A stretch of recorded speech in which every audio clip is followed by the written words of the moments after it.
പ്രിയ സുഹൃത്തുക്കളെ നമസ്കാരം. ഇന്ന് ഞങ്ങളുടെ യൂറോപ്യൻ ട്രിപ്പിൻ്റെ ഏഴാമത്തെ ദിവസമാണ്. അതായത് 2025 ഒക്ടോബർ മാസം 18-ാം തീയതി. ഇന്നിപ്പോൾ ഞങ്ങൾ ഈ സൂറിച്ചിലെ ഹോട്ടലിലാണ്.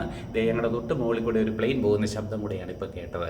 ഇന്നത്തെ പരിപാടി എന്ന് പറയുന്നത് ടിറ്റീസ് മൗണ്ടനിലേക്ക് ഒരു കേബിൾ കാറിൽ പോവുക അല്ലേ. അത് കഴിഞ്ഞിട്ട് ട്രെയിൻ എക്സ്പീരിയൻസ് ആണ്. അപ്പോൾ ഇത് രണ്ടുമാണ് സൂറിച്ചിലെ ഇന്നത്തെ നമ്മുടെ പ്രധാനപ്പെട്ട പരിപാടി. അപ്പോൾ ഞങ്ങളെല്ലാവരും ഇപ്പോൾ അങ്ങോട്ടേക്ക് നീങ്ങുകയാണ്.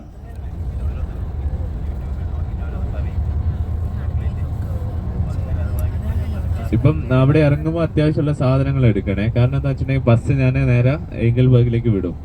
നമ്മൾ അവിടെ ഇറക്കിയിട്ട്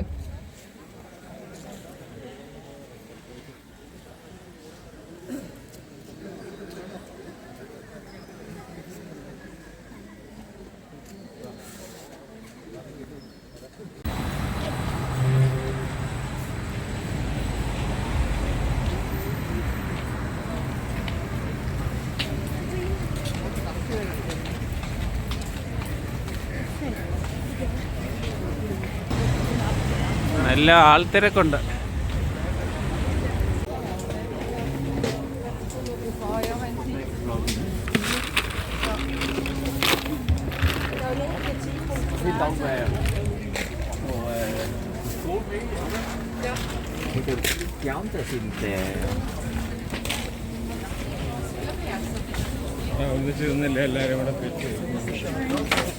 ഞങ്ങളിപ്പോൾ നിൽക്കുന്നത് ലൂസേണിലെ എന്ന് പറയുന്ന സ്ഥലത്താണ്. സ്വിറ്റ്സർലൻഡിലെ ലൂസേൺ എന്ന് പറയുന്ന സ്ഥലം. ഇതാണ് ചെയ്പ്പൽ ബ്രിഡ്ജ് എന്ന് പറയുന്നത്. വൂഡൻ കൊണ്ട് ഉണ്ടാക്കിയിട്ടുള്ള ചെയ്പ്പൽ ബ്രിഡ്ജാണ്. ഓൾഡ് സിറ്റിയെയും ന്യൂ സിറ്റിയെയും തമ്മിൽ ബന്ധിപ്പിക്കുന്ന ഒരു ബ്രിഡ്ജാണ് ഇത്. ഇതിൻ്റെ തൂണുകൾ മുഴുവൻ വുഡൻ ആണ്, തടി കൊണ്ടുള്ള തൂണുകളാണ്. അതിൽ മനോഹരമായിട്ട് ചെടികളൊക്കെ വെച്ച് പിടിപ്പിച്ചിരിക്കുന്നു. നല്ല ഭംഗിയുള്ള ഒരു കാഴ്ചയാണ്. ഇതിൻ്റെ അടിയിൽ കൂടെ സാവധാനം നദികൾ ഒഴുകുന്നു. ഇതിൻ്റെ അപ്പുറത്ത് കാണുന്നത് ന്യൂ സിറ്റിയാണ്, ഇത് ഓൾഡ് സിറ്റിയാണ്. ഇത് തമ്മിൽ ബന്ധിപ്പിച്ചിട്ടുള്ള പാലമാണ് ചെയ്പ്പൽ ബ്രിഡ്ജ്.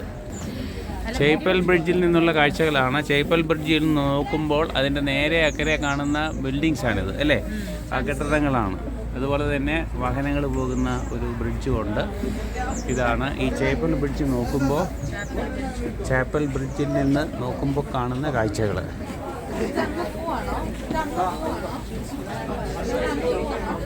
സ്വിറ്റ്സർലൻഡിലെ ലൂസേണിൽ കാണുന്ന ആകർഷകമായിട്ടുള്ള ഒരു കാഴ്ച. ഇതിൻ്റെ രണ്ട് സൈഡിലും വളരെ മനോഹരമായ പഴക്കമാർന്ന സ്വിറ്റ്സർലൻഡിലെ ലുസേണിൽ വന്നു കഴിഞ്ഞപ്പോൾ ഒരു ഷോപ്പിൽ കയറിയപ്പോൾ അത്ഭുതകരമായിട്ട് നമുക്ക് ഒരു മലയാളി, തന്നെയുമല്ല ആലപ്പുഴക്കാരൻ, പഴവീട്ടുകാരൻ അനിൽകുമാർ അല്ലേ, അനീഷ് കുമാർ. ഓക്കെ, അനീഷ് കുമാറിനെ ഒന്ന് കാണാൻ സാധിച്ചു. അനീഷ് കുമാർ, സ്വിറ്റ്സർലൻഡിലെ ഇച്ചിരി വിശേഷങ്ങളൊക്കെ നമ്മുടെ നാട്ടുകാർക്ക് വേണ്ടിയിട്ടൊന്ന് പങ്കുവെച്ചേ. നല്ലൊരു രാജ്യമാണ്. 16 വർഷമായിട്ട് ഇവിടെ ഉണ്ട്. 16 വർഷമായിട്ട് ഫാമിലി ആയിട്ട്. അപ്പോൾ ഇപ്പം നമുക്ക് തണുപ്പ് കണ്ട് ആരംഭിച്ചിട്ടേ ഉള്ളൂ അല്ലേ? തണുപ്പ് ആരംഭിച്ചിട്ടേ ഉള്ളൂ. അത് ക്ലൈമാക്സിൽ എത്തുന്നത് ഒരു ഡിസംബർ ജനുവരി ഒക്കെ നേരത്തെ നല്ല മഞ്ഞും ഒക്കെ ഉണ്ടാവും. ഓക്കെ, വൈഫ് വർക്ക് ചെയ്യുന്നുണ്ടോ ഇവിടെ? വൈഫും വർക്ക് ചെയ്യുന്നുണ്ടോ? ഇല്ല, ഇവിടെ അല്ല, വേറൊരു കമ്പനിയിലാണ്. ഓക്കെ, സ്വിറ്റ്സർലൻഡിൽ തന്നെയാണ്. അതെ. ഓക്കെ. ഞങ്ങൾ ലൂസേൺ റെയിൽവേ സ്റ്റേഷനിലേക്ക് കയറുകയാണ്. ഒരു ട്രെയിൻ എക്സ്പീരിയൻസിൻ്റെ ഭാഗമായിട്ട് എല്ലാവരും കൂടി ലൂസേൺ റെയിൽവേ സ്റ്റേഷനിലേക്ക് പ്രവേശിക്കുന്നു. റെയിൽവേ സ്റ്റേഷൻ്റെ മുൻവശത്തെ കാഴ്ചകൾ. 1 മണിക്കൂർ ട്രെയിൻ എക്സ്പീരിയൻസ് ചെയ്യുന്നതിന് വേണ്ടിയിട്ട് ഞങ്ങളെല്ലാവരും കൂടെ ഈ ലൂസേൺ റെയിൽവേ സ്റ്റേഷനിലേക്ക് കയറാൻ പോവുകയാണ്. ടിക്കറ്റൊക്കെ മേടിച്ച് കഴിഞ്ഞു. ഞങ്ങൾ റെയിൽവേ സ്റ്റേഷനിലേക്ക് എല്ലാവരും കൂടെ കയറിക്കൊണ്ടിരിക്കുന്നു. ലൂസേൺ റെയിൽവേ സ്റ്റേഷൻ്റെ ഉൾവശമാണ് ഈ കാണുന്നത്. വിവിധ തരത്തിലുള്ള ട്രെയിനുകൾ ഇവിടെ ഇപ്പോൾ ഹോൾട്ട് ചെയ്യുന്നുണ്ട്. ഞങ്ങൾ പ്ലാറ്റ്ഫോമിലേക്ക് നീങ്ങിക്കൊണ്ടിരിക്കുകയാണ്. ഇതൊരു ടെർമിനലാണ്. ഇപ്പോൾ ഈ പാളം ഒഴിഞ്ഞു കിടക്കുകയാണ്. 10:10 ഞങ്ങൾക്ക് പോകേണ്ട ട്രെയിൻ. ആ ട്രെയിനാണ് ഈ വന്നുകൊണ്ടിരിക്കുന്നത്.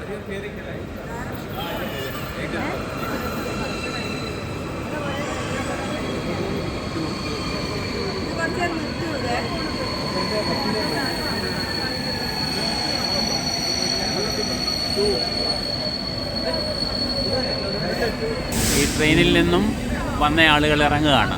അധികം ആൾക്കാരൊന്നും ഇല്ല. लावा भी कुछ अच्छा था कि पीछे लोग तो कहते थे गंदगी वगैरह मिला पीछे लोग पेरिस में नहीं तो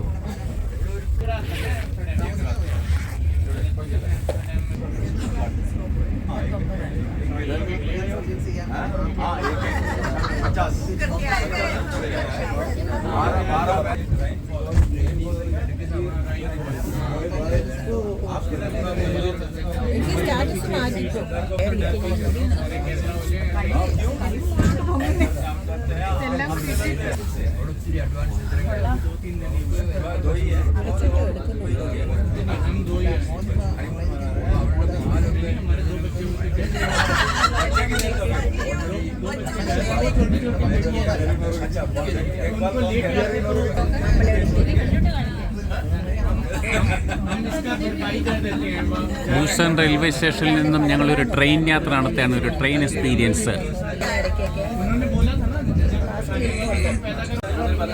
ഇറങ്ങാനായിട്ട് കഷ്ടിച്ച് അതിനോടകം നമ്മൾ ഡെസ്റ്റിനേഷനിലെത്തും.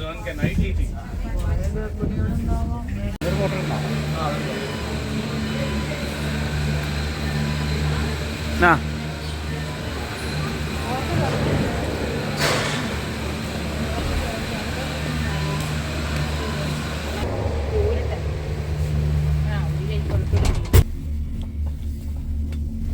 കേബിൾ കാറിൽ നിന്ന് മുകളിലേക്ക് പോകുന്നു.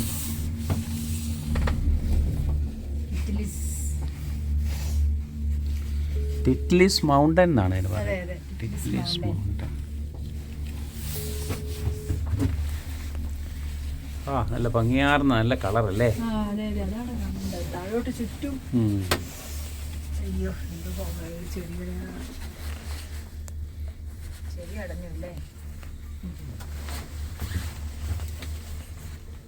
ടിറ്റ്ലിസ് മൗണ്ടന്റെ മുകളിലേക്ക് ഇത് 2 ലെവലാണുള്ളത്. ഫസ്റ്റ് ലെവലിലാണ് നമുക്ക് ഇറങ്ങേണ്ടത്, സെക്കൻഡ് ലെവലിലാണ് നമുക്ക് ഇറങ്ങേണ്ടത്.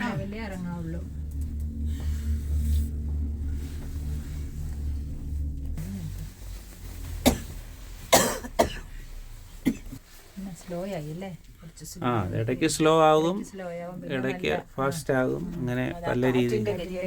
അതെ അതെ അതെ.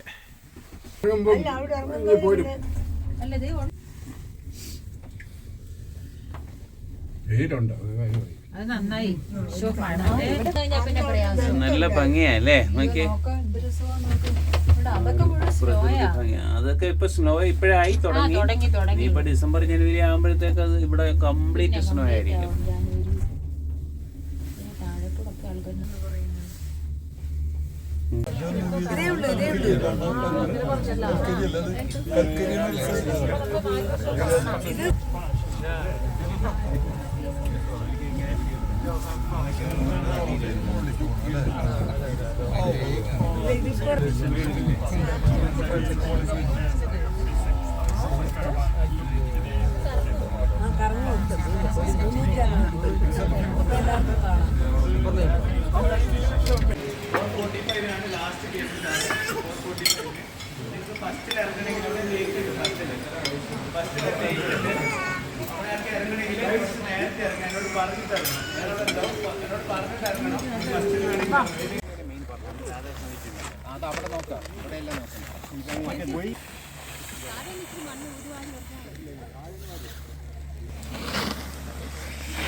ഇതാണ് ഐസ് കേവ് എന്ന് പറയുന്നത്.